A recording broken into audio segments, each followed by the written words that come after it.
കേന്ദ്ര സർക്കാരിനെതിരെ ആഞ്ഞടിച്ചുകൊണ്ട് കേരളം തളരില്ല, തകരില്ല, തളർത്താനാവില്ല എന്നൊക്കെയുള്ള പ്രഖ്യാപനങ്ങളുമായാണ് ധനമന്ത്രി കെ.എൻ. ബാലഗോപാൽ 2024-25 സാമ്പത്തിക വർഷത്തെ സംസ്ഥാന ബജറ്റ് അവതരിപ്പിച്ചത്. കഴിഞ്ഞ ദിവസമായിരുന്നു ബജറ്റ് അവതരണം. എന്നാൽ സർക്കാരിന്റെ പ്രധാന വരുമാന മാർഗങ്ങളിലൊന്നായ സിനിമാ മേഖലയെ തളർത്തിക്കൊണ്ട് അവരെ പാടെ അവഗണിച്ചുകൊണ്ടുള്ള ഒരു ബജറ്റായിരുന്നു അത്.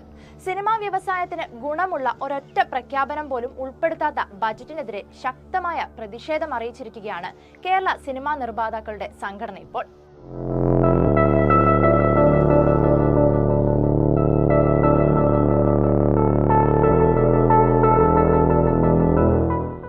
സംസ്ഥാന സർക്കാരിന്റെ ബജറ്റിൽ സിനിമാ വ്യവസായങ്ങൾക്ക് ഗുണകരമായ ഒരൊറ്റ പ്രഖ്യാപനം പോലും ഉണ്ടാവാത്തതിന്റെ പ്രതിഷേധമാണ് സിനിമാ നിർമ്മാതാക്കളുടെ സംഘടന പ്രകടിപ്പിച്ചിരിക്കുന്നത്.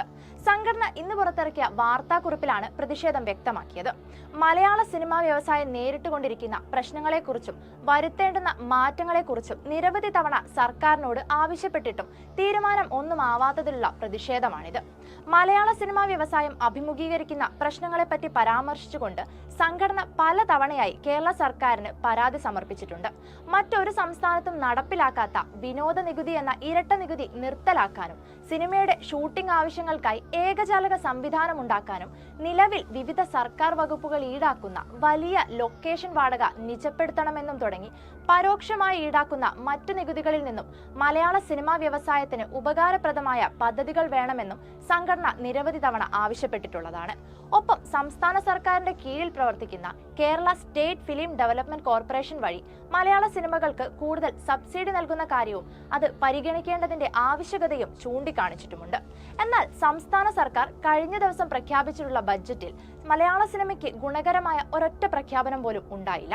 സിനിമയെ വെറും വരുമാന മാർഗമായി മാത്രം കാണാതെ സംരക്ഷിച്ചു നിർത്തേണ്ട ബാധ്യത കൂടെ സംസ്ഥാന സർക്കാരിന് ഉണ്ട് എന്ന് സൂചിപ്പിച്ചുകൊണ്ടാണ് കേരള ഫിലിം പ്രൊഡ്യൂസേഴ്സ് അസോസിയേഷൻ ശക്തമായ പ്രതിഷേധം രേഖപ്പെടുത്തിയിട്ടുള്ളത്. ഓരോ തവണയും ബജറ്റ് പ്രഖ്യാപിക്കുമ്പോൾ സിനിമാ മേഖലയിൽ നിലനിൽക്കുന്ന പ്രശ്നങ്ങൾ പരിഹരിക്കാൻ തക്ക പ്രഖ്യാപനങ്ങൾ ഉണ്ടാകുമെന്നുള്ളത് വലിയ പ്രതീക്ഷ തന്നെയാണ്. എന്നാൽ തളരില്ല കേരളം എന്നൊക്കെയുള്ള പ്രഖ്യാപനം ഉയർന്നെങ്കിലും കേരളത്തെ താങ്ങി നിർത്തുന്ന ഒരു പ്രധാന മേഖലയെ തന്നെ തളർത്തിക്കൊണ്ടായിരുന്നു ബജറ്റ് പ്രഖ്യാപനങ്ങൾ. നിരവധി തവണ പറഞ്ഞിട്ടും പരിഹരിക്കപ്പെടാതെ പോയ പ്രശ്നങ്ങളും നിറവേറ്റപ്പെടാതെ പോയ ആവശ്യങ്ങളും മുൻനിർത്തിക്കൊണ്ടുള്ള നിർമ്മാതാക്കളുടെ പ്രതിഷേധം ഇത്തവണത്തെ ബജറ്റിലെ ഒരു കുറവ് തന്നെയാണ്. Entertainment desk, movie world media.